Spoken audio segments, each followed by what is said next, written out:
నమస్తే, welcome to YR TV. నేను రంజిత్. తెలంగాణ రాష్ట్ర వ్యాప్తంగా రచ్చగా మారింది రాష్ట్ర ముఖ్యమంత్రి యనమల రేవంత్ రెడ్డి గారి వ్యాఖ్యలు.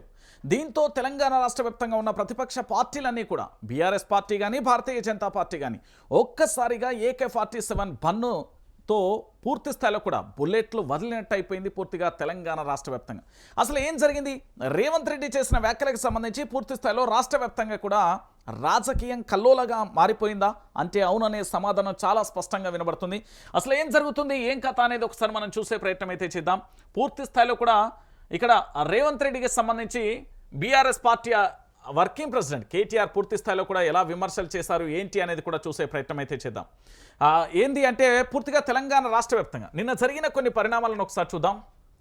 రాష్ట్రం దివాలా తీసిందని దివానా మాటలు చెప్తున్నావు, మరి నీ కుటుంబం ఆస్తులు ఎట్లా పెరిగినాయి? అధికారంలోకి వచ్చిన 6 నెలల్లోనే మీ సోదరుడు జగదీశ్వర్ రెడ్డి స్వచ్ఛ బయో కంపెనీ పేరిట 1000 కోట్లు, మీ అల్లుడు 1000 కోట్ల పెట్టుబడులు పెట్టేందుకు ఎట్లా ముందుకొచ్చిర్రు? మీ అన్న తిరుపతి రెడ్డి లగచెర్లలో లంబాడుల భూములు ఎట్లా గుంజుకున్నాడు?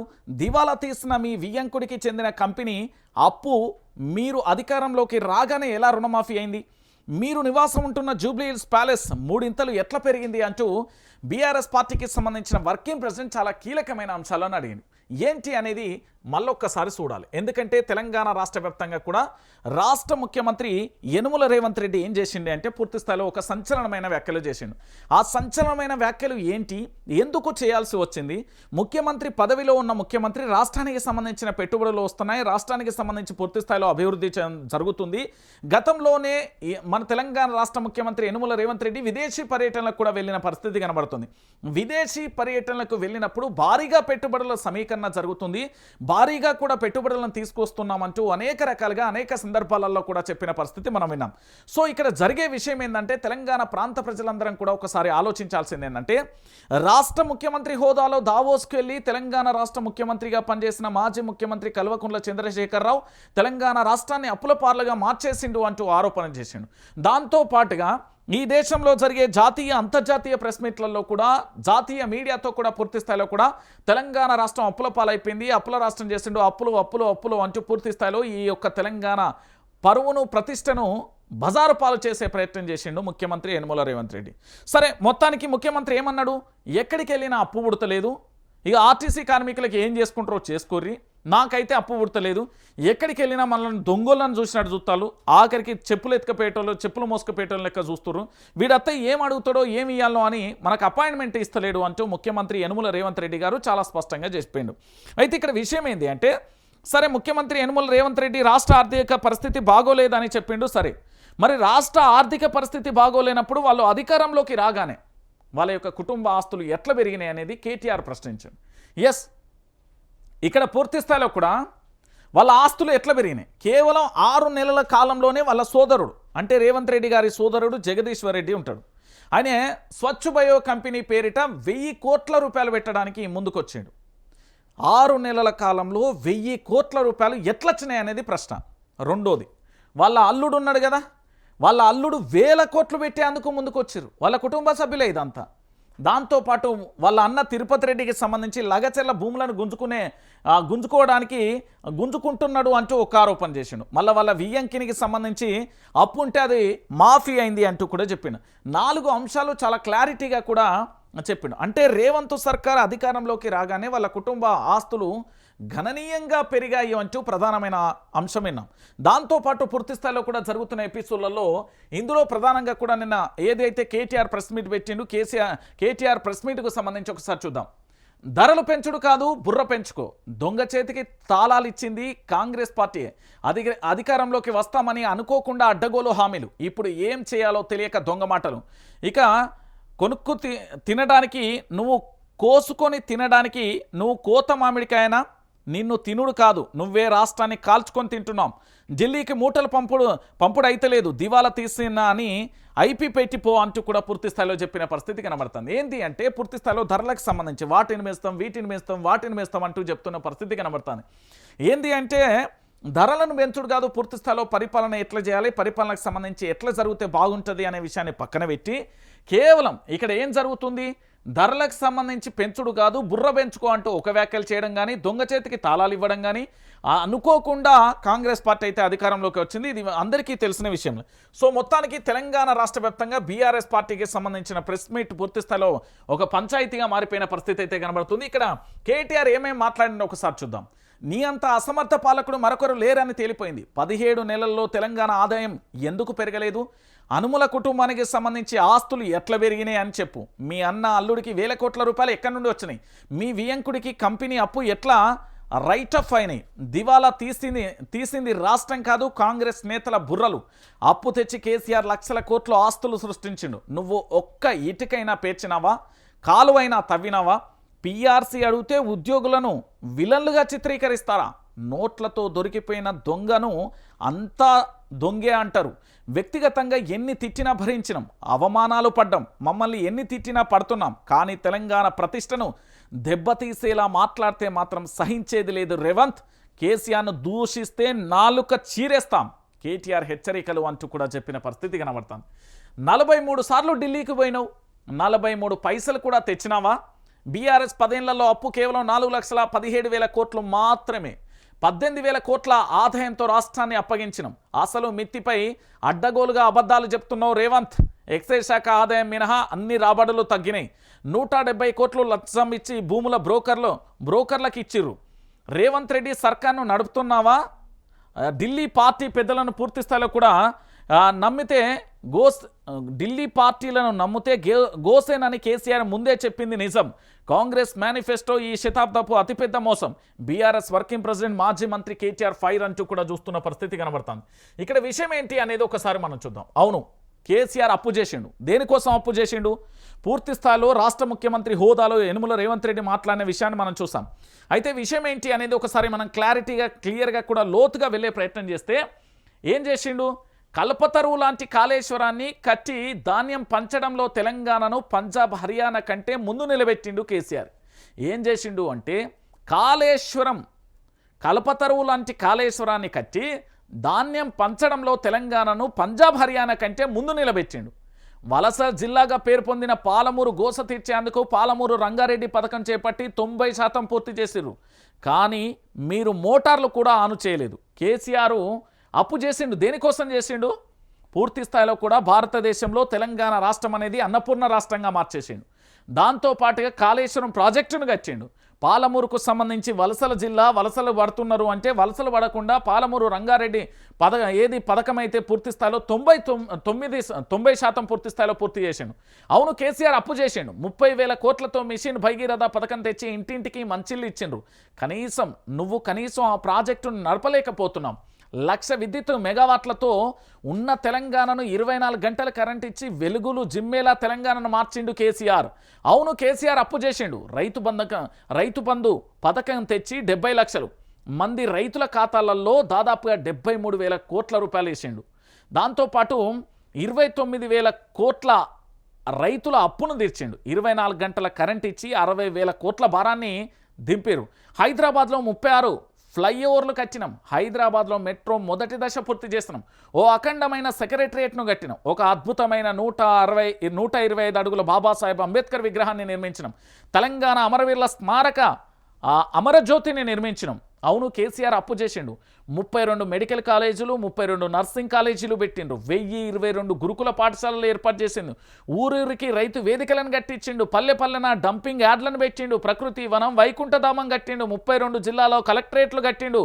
ఆఖరికి మీరు అందాల పోటీలపై రివ్యూ చేస్తున్న కమాండ్ కంట్రోల్ సెంటర్ కూడా కేసీఆర్ కట్టించిందే. మరి కాంగ్రెస్ ఏం చేసింది, 17 నెలల కాలంలో 1.7 లక్షల కోట్ల రూపాయల అప్పు తెచ్చి ఒక్క ఇటుకైనా బెచ్చిల్లా, ఒక్క మంచి పనైనా చేసిర్రా? ఇది కేటీఆర్ అడుగుతున్న ప్రశ్న. వాస్తవమే కదా ఇవన్నీ కూడా తెలిసిన విషయాలే కదా, ఇవన్నీ వాస్తవమైన విషయమే కదా. ఏం జరిగింది ఇక్కడ పూర్తి స్థాయిలో కూడా కేటీఆర్కు సంబంధించి బరాబరి అడిగింది కదా.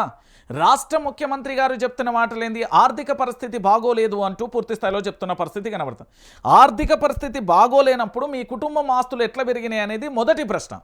రెండో ప్రశ్న, కేసీఆర్ అంటే గత ప్రభుత్వం బీఆర్ఎస్ ప్రభుత్వం 10 సంవత్సరాల కాలం గుర్తుపెట్టుకోవాలి తెలంగాణ ప్రాంత ప్రజలందరూ కూడా 10 సంవత్సరాల కాలంలో కేవలం 4,17,000 కోట్ల రూపాయలు అప్పైంది. 10 సంవత్సరాల కాలంలో 4,17,000 కోట్లు మాత్రమే అప్పైంది. కానీ రేవంత్ సర్కార్ అధికారంలోకి వచ్చినాక కేవలం 17 నెలల కాలంలోనే 1.7 లక్షల కోట్ల రూపాయలు అప్పైంది. అప్పుడు 10 సంవత్సరాల పాటు కేవలం 4,17,000 కోట్ల రూపాయలు అప్పైతే ఇప్పుడు కేవలం 17 నెలల కాలంలోనే 1.7 లక్షల కోట్ల రూపాయల అప్పైన పరిస్థితి కనబడుతుంది. మరి దీన్ని ఎట్లా చూడాలి అనేది మళ్ళీ అడిగిండు. దాంతోపాటు తెలంగాణ రాష్ట్రం నుంచి ఢిల్లీకి 42 సార్లు 43 సార్లు పోయినాం. ఈ 43 సార్లు పోయినప్పుడు 43 పైసలు కూడా తెలంగాణ రాష్ట్రానికి ఇదేలే కదా రేవంత్ రెడ్డి అని అడిగిండు. ఇంకా దాంతోపాటు ఏం అడిగిండు, పూర్తి స్థాయిలో కూడా తెలంగాణ రాష్ట్ర వ్యాప్తంగా ఒక ఇటుకైనా పేర్చినవా అని అడిగిండు. అంటే తెలంగాణ రాష్ట్రానికి సంబంధించి ఏం చెప్పిండు ఆయన, తెలంగాణ మొత్తం ఇజ్జత పోయే. ఎట్లా పోయింది, అనాలోచిత వ్యాఖ్యలతోని రాష్ట్రం పరువు తీస్తున్న సీఎం రేవంత్ రెడ్డి. ఆర్థికం బాగోలేదని, ఎక్కడ అప్పు పుట్టడం లేదని గగ్గోలు. సాక్షాత్తు ముఖ్యమంత్రి చెప్పడంతో నేషనల్ మీడియాలో హెడ్లైన్స్. దివాలా తెలంగాణ అంటూ ఏకిపారేస్తున్న జాతీయ మీడియా.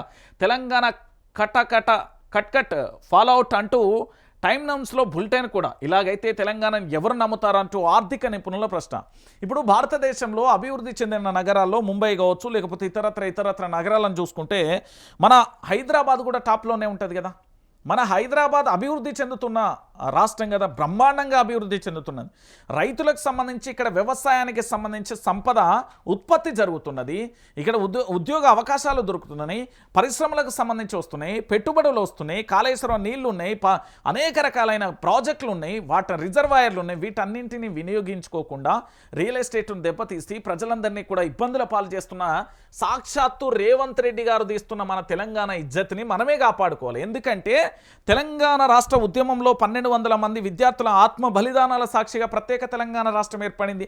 తెలంగాణ ఉద్యమంలో రేవంత్ రెడ్డి అనే వ్యక్తి లేడు. తెలంగాణ ఉద్యమంలో రేవంత్ రెడ్డి లేడు కాబట్టి తెలంగాణ గురించి రేవంత్ రెడ్డికి ఏం తెలుసు, సున్నా నాలెడ్జ్. దాంతోపాటు ఇంకొక విషయం ఏంటంటే ప్రభుత్వం అడ్డగోలుగా హామీలు ఇచ్చింది. ఏంది అంటే దాదాపుగా ఒక దశాబ్దం పాటు చరిత్రలో మిగిలిపోయే అడ్డగోలు వ్యాఖ్యలు ఇచ్చిన పరిస్థితి కనబడతాను. ఈరోజు గదే ఉంది. ఏంది అంటే ఈరోజు కాంగ్రెస్ పార్టీకి సంబంధించి కడిగి పారేషన్. రేవంత్ని ఎక్కడికక్కడ ఎందుకు కడిగి పారేషన్ అంటే కేటీఆర్కు సంబంధించి వాస్తవాలను చెప్పింది. ఇక్కడ తెలంగాణ రాష్ట్ర వ్యాప్తంగా ఏంది అంటే ప్రజల మీద భారం వేయడానికి, ప్రజలను పూర్తి స్థాయిలో ఇబ్బంది పెట్టడానికి అనేక రకాలుగా ప్రయత్నం చేస్తున్న కాంగ్రెస్ పార్టీ వాస్తవాలు ఇవి అంటూ కూడా కేటీఆర్ చెప్పిండు. అంటే 4,17,000 కోట్లు 10 సంవత్సరాలలో అప్పైతే కేవలం 17 నెలల కాలంలో 1.7 లక్షల కోట్ల రూపాయలకు సంబంధించి అప్పైంది. మరి దీన్ని ఎట్లా చూస్తారు అనేది తెలంగాణ ప్రాంత ప్రజలందరూ కూడా చూడాలి. ఎందుకంటే ఇది ప్రతి పేపర్లో హైలైట్ ఉంది. దేశ చరిత్రలోనే రేవంత్ ఒక అసమర్థుడు. సర్కార్ను నడుపుతావా, సర్కస్ నడుపుతున్నావా, సర్కస్ నడుపుతున్నావా? దివాలాకోరు మాటలే రాష్ట్రానికి శాపం. దొంగను దొంగలా చూస్తారు. ఢిల్లీ పార్టీలను నమ్మద్దని కేసీఆర్ ముందే చెప్పిండు. ఇప్పుడు ఆయన చెప్పిందే నిజమైతుంది. తెలంగాణ ఆస్తులు దగ్గుడెట్లా, అనుముల ఆస్తులు పెరుగుడెట్లా, పరిపాలన చేత కాకపోతే తప్పుకో, మళ్ళీ అధికారంలోకి వచ్చేది బీఆర్ఎస్ఏ. తెలంగాణ భవన్లో కాంగ్రెస్ పార్టీని పొట్టు చించి చీల్చి చెండాడేసిండు. నేను చెప్తున్నా కదా, కేటీఆర్ అడిగిన ప్రశ్నలకు కాంగ్రెస్ పార్టీ దగ్గర ఒక్క మంత్రి దగ్గర సమాధానం ఉంటే నన్ను అడుగురు. చాలా క్లియర్గా, క్లారిటీగా, ఓపెన్గా అడిగేసిండు. అట్లెట్లా జరుగుతాయి, ఇట్లెట్లా జరుగుతాయి అంటూ చాలా స్పష్టంగా కూడా అడిగినప్పుడు సమాధానం ఉందా, లేని పరిస్థితి కనబడుతుంది. ఇక్కడ దాదాపుగా ఇంత జరుగుతూ ఉంటే తెలంగాణ యావత్తు సమాజం కూడా ఆలోచించాలి. ఈరోజు తెలంగాణ అనేది 10 సంవత్సరాలు కాదు, దాదాపుగా 20 సంవత్సరాలు వెనక్కిపోతుంది. ఈ విధంగానే పోతే మన పరిస్థితి ఏంది అనేది మనం కూడా ఆలోచించుకోవాల్సిన అవసరం, ఆవశ్యకత ఎంతనే ఉంది. తెలంగాణ ప్రాంత బిడ్డలు ప్రతి ఒక్కరు కూడా ఆలోచించుకోరు. ఈరోజు ఇంత జరుగుతూ ఉంటే మన తెలంగాణ అడివడివి ఆగమైపోతున్న పరిస్థితి కనబడుతుంది. ఇక దీంతో పాటుగా మరొక అంశాన్ని కూడా మనం చూడాల్సిన పరిస్థితి కనబడుతుంది. ఏంది అంటే తెలంగాణలో పూర్తి స్థాయిలో కూడా అందరికీ తెలిసిన విషయమే. తెలంగాణ రాష్ట్ర వ్యాప్తంగా కూడా వీళ్ళ మంత్రులకు సంబంధించి ఎట్లెట్లా మాట్లాడుతున్నారు. ఏమని, హెలికాప్టర్ వాడితే తప్పేంటి, పనులలో వేగం పెరుగుతుంది, ఒకేసారి 4-5 పనులు జరుగుతాయి, ఉద్దేశపూర్వకంగానే కాంగ్రెస్ను బదనాం చేస్తున్నారు.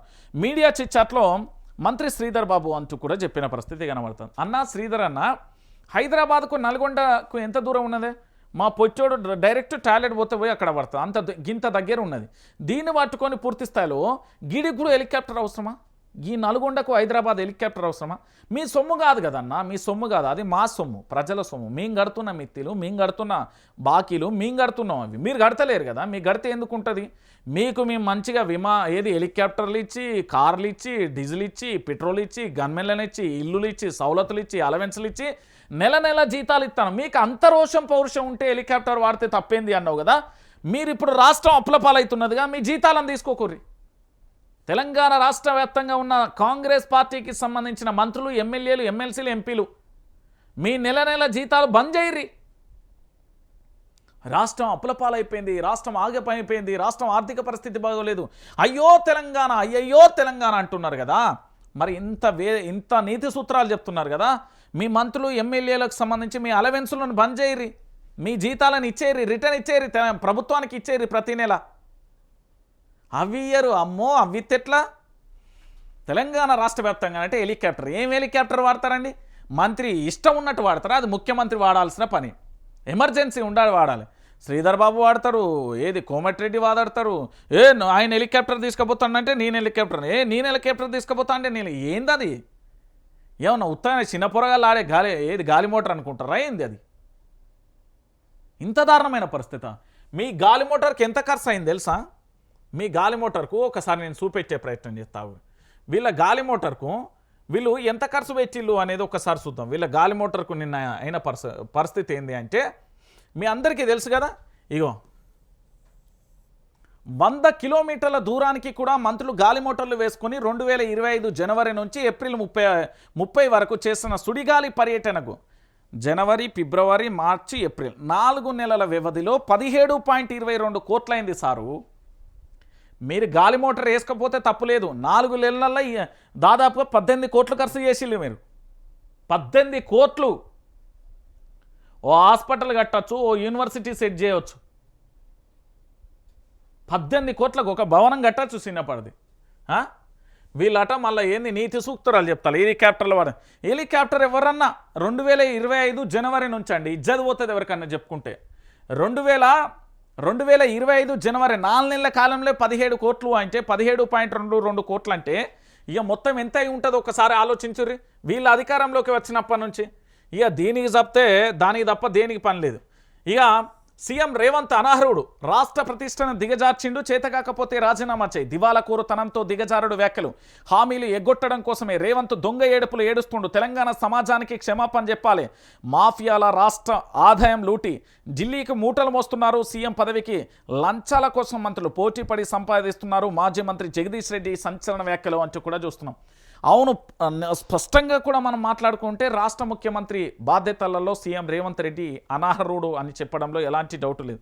ఫస్ట్ ఆఫ్ ఆల్ ఆయనకు అడ్మినిస్ట్రేషన్ తెలియట్లేదు, రెండోది పూర్తి స్థాయిలో మంత్రులతో సఖ్యత లేదు, మూడోది ఎమ్మెల్యేలతో సఖ్యత లేదు, ఇంకోటి పరిపాలన వ్యవస్థకు సంబంధించి శాఖల వారీగా కూడా చూసుకుంటే ఎక్కడ కూడా ఆయన స్పష్టమైన తన మార్కు కనబడతలేదు, ఎక్కడ సమీక్ష సమావేశం లేదు, అందాల పోటీలకు సమీక్ష చేస్తున్నాడు కానీ వ్యవసాయానికి సంబంధించిన రైతులు ఆగమైపోతుంటే కూడా సమీక్ష చేయని పరిస్థితి కనబడుతుంది. మరి నిజంగా కూడా జగదీష్ రెడ్డి చెప్పింది వాస్తవమే కదా.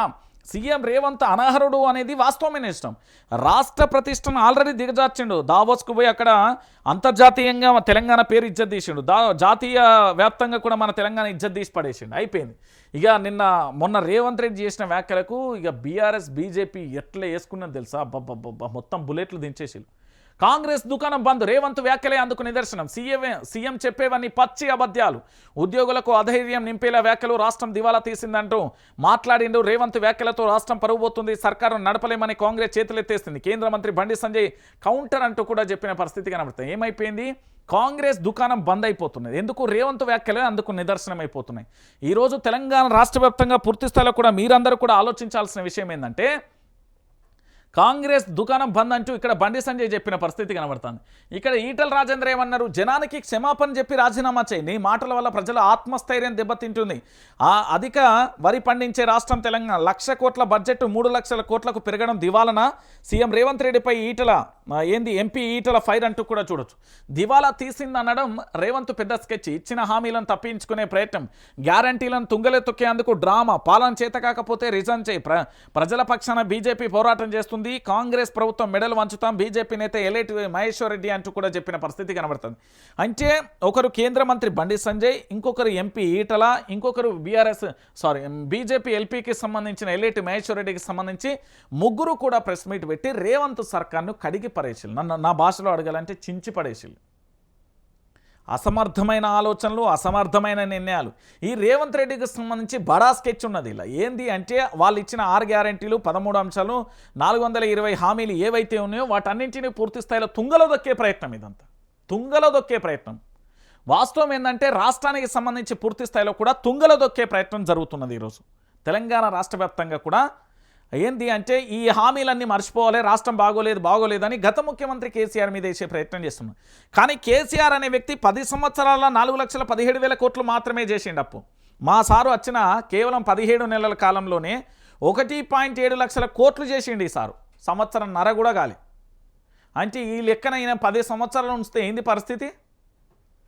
10 లక్షల కోట్ల అప్పు మన నెత్తి మీద వేసిపోతాడు. ఇది వాస్తవమైన విషయం. తెలంగాణ ప్రాంత ప్రజలు అవునన్నా కాదన్నా ఇది నిజమైన విషయం. ఎందుకంటే తెలంగాణ రాష్ట్ర వ్యాప్తంగా పూర్తి స్థాయిలో కూడా ఈయన చేస్తున్న అంశాలకు సంబంధించి యావత్తు తెలంగాణ సమాజం కూడా చూస్తున్న పరిస్థితి కనబడుతుంది కదా. ఇక దాంతోపాటు ఇంకొక అంశం, ఆగిన ఆర్టీసీ సమ్మె, ప్రభుత్వంతో చర్చలు సఫలం, సమ్మె తాత్కాలికంగా వాయిదా, సమస్యలు పరిష్కరించకపోతే మళ్లీ సమ్మె. ఆర్టీసీ జేఏసీ సమస్యలపై చర్చించేందుకు కమిటీ ఏర్పాటు, వారం రోజులలో నివేదిక ఇవ్వనున్న కమిటీ అంటూ కూడా చెప్తున్న పరిస్థితి కనబడుతుంది. ఏంది అంటే పూర్తి స్థాయిలో ఆర్టీసీ కార్మికులకు సంబంధించి సమ్మె సైరన్ మోగించారు. లెక్కకి ఈ రోజు నుండి ఆర్టీసీ బస్సులన్నీ బంద్ కావాలి. అంటే రాష్ట్ర వ్యాప్తంగా వాళ్ళ సమ్మెకు సంబంధించి ఆల్రెడీ ముఖ్యమంత్రి చెప్పిండు, నన్ను కోసుకొని తింటారా లేకపోతే ఏంది మీ ఇష్టం అంటూ కూడా ముఖ్యమంత్రి చెప్పిండు. అదేమన్నా మాడికాయన కోసుకొని తినడానికి కేటీఆర్ కౌంటర్ ఇచ్చిండు. ఇక్కడ విషయం ఏంటంటే ఆర్టీసీ కార్మికులకు సంబంధించి వాళ్ళు పూర్తి స్థాయిలో వాళ్ళు కొన్ని సఫలీకృతం ఎట్లయింది అంటే కొన్ని డిమాండ్లను వాళ్ళే వెనక్కి అడిగేసి. ఎందుకంటే ఇప్పుడు ముఖ్యమంత్రి వ్యాఖ్యలను కూడా పరిగణలోకి తీసుకొని పూర్తి స్థాయిలో కూడా ఆర్టీసీకి సంబంధించి వాళ్ళ డిమాండ్లు ఏవైతే ఉన్నాయో వాటిని పూర్తిగా అమలు చేయాలి అంటూ ఏదైతే గగ్గోలు పెడుతూ పూర్తి స్థాయిలో కూడా ఆందోళన వ్యక్తం చేస్తూ వాళ్ళకి రావాల్సినవి అన్నీ చేస్తున్నారు కదా. సో ఆర్టీసీ కార్మికులకు సంబంధించిన సైరన్ మోగడానికి ప్రధానమైన కారణం ఏంటంటే ప్రభుత్వంతో చర్చలు పూర్తి స్థాయిలో సఫలం కావడానికి టైం ఉన్నది. తాత్కాలికంగా వాయిదా వేసారు, వీళ్ళు పర్మనెంట్గా వాయిదా వేయలేం. ఈ తాత్కాలికమైన వాయిదా దేనికి అంటే సమస్యలను పరిష్కరించకపోతే మళ్ళీ సమ్మె చేస్తాం, మేము తాత్కాలికంగా వాయిదా ఇస్తున్నాం. ఎందుకంటే ప్రభుత్వ విజ్ఞప్తులు కావచ్చు, ఆర్థిక పరిస్థితి కావచ్చు, మాకున్న డిమాండ్లు కావచ్చు, వాటన్నింటినీ పరిగణలో తీసుకొని మేము తాత్కాలికంగా మాత్రమే వాయిదా వేస్తున్నామంటూ కూడా ఆర్టీసీ జేఏసీకి సంబంధించి పూర్తి స్థాయిలో చెప్పిన పరిస్థితి కనబడుతుంది. సో పూర్తి స్థాయిలో ఏం జరుగుతుంది అనేది మనం కూడా వేచి చూద్దాం. దాంతోపాటు ఇక చూడ్రి, ఇజ్జత్ మొత్తం పోయింది. ఏంది రేవంత్ రెడ్డి చేసిన వ్యాఖ్యలపై ఇప్పుడు చర్చనీయాంశంగా మారాయి. ఓవైపు ప్రతిపక్షాలు, మరోవైపు ప్రజలు ప్రభుత్వంపై దుమ్మెత్తిపోస్తున్నారు. అటు సొంత పార్టీలోని ఈ మాటలు కుంపటిగా మారాయి. సీఎం స్థాయిలో ఉన్న వ్యక్తి తనను దొంగల్లా చూస్తున్నారని చెప్పడంలో పార్టీ ఇజ్జత్ పోయిందని సీనియర్లు గుస్తవుతున్నట్లుగా తెలుస్తుంది. ఆయన మాటలలో అంతరార్థం ఏంటని చర్చించుకున్నారు. పార్టీని ఇలా ఎందుకు బజార్కి ఈడ్ చేస్తున్నారని, దీని వెనుక ఏదైనా మర్మం ఉందా అన్న సందేహాలు కూడా వ్యక్తమవుతున్న సమాచారం. ఇక కాంగ్రెస్ని ఎవ్వడు నమ్ముతాడు? సీఎం ఎందుకు ఇట్లా మాట్లాడుతుండు? ఆ హోదాలో ఉండి ఇట్లా మాట్లాడొచ్చునా? అసలు ఆయన ఇంటెన్షన్ ఏంటి? అప్పు పుడతలేడు అనడంలో తప్పు లేదు, కానీ దొంగ లెక్క చూస్తున్నారని ఎట్లా అంటాడు? ఆ మాటల అర్థం పాలన చేతగా అన్నట్టే కదా. మరి ప్రజలలో కూడా పలచనైతున్నాం. ఇప్పటికైనా తీరు మార్చుకోకపోతే కష్టం. రేవంత్పై కాంగ్రెస్ సీనియర్ల మంత్రుల అసంతృప్తి అంటూ కూడా చూడొచ్చు. మారకపోతే కష్టమే. ఎవరు రేవంత్ తన వ్యవహార శైలి మార్చుకోకపోతే కష్టమేనని సీనియర్లు, మంత్రులు అభిప్రాయపడుతున్నట్లుగా తెలుస్తుంది. తన వ్యవహార శైలి, దూకుడు, సొంత నిర్ణయాలతో పార్టీకి ఇప్పటికే చాలా డ్యామేజ్ జరిగిందని, ఇప్పుడు కూడా ఇలాగే పోతే పార్టీకి భవిష్యత్తులో కూడా ఏంది అంటే భవిష్యత్తు కూడా ఉండదని ఆందోళన వ్యక్తం చేస్తున్నారు. రేవంత్ తీరుపై మరికొంతమంది సీనియర్లు అధిష్టానం దృష్టికి తీసుకెళ్లినట్టుగా తెలుస్తుంది. ఆయన వ్యవహారంలో మార్పు రాకపోతే పార్టీకే నష్టమని ఫిర్యాదు చేయనున్నట్లుగా సమాచారం. దీంట్లో ఒకసారి మనందరం కూడా చూద్దాం. కోమటిరెడ్డి వెంకటరెడ్డి గారు, ఉత్తమ్ కుమార్ రెడ్డి, ఉప ముఖ్యమంత్రిగా ఉన్న బచ్చి విక్రమార్క గారు, దాంతోపాటు ఆరోగ్య మంత్రి దామోదర్ రాజనరసింహ, ఇటు శ్రీధర్ బాబు, కొండా సురేఖ, పొన్నం ప్రభాకరు, పొంగులేటి శ్రీనివాసరెడ్డి, తుమ్మల నాగేశ్వరరావు, జానారెడ్డి, వీళ్ళందరూ కూడా మనం చూసాం. ఇక్కడ విషయం ఏంటంటే ఈ మంత్రులందరినీ కూడా మీరు చూసిరు కదా. అయితే ముఖ్యమంత్రిలో మార్పు రావాలి నిజమే. వీళ్ళందరిలో సమర్థమైన నాయకులు ఎవరెవరో ఒకసారి మనం చర్చించుకుందాం. సమర్థవంతమైన పరిపాలన చేయగలిసిన వ్యక్తి జానారెడ్డి గారు చేస్తారు. దాంతోపాటు ఇప్పటికిప్పుడు పూర్తి స్థాయిలో కూడా ప్రభుత్వాన్ని గట్టెక్కించగలిగే సమర్థుడు ఉత్తమ్ కుమార్ రెడ్డి.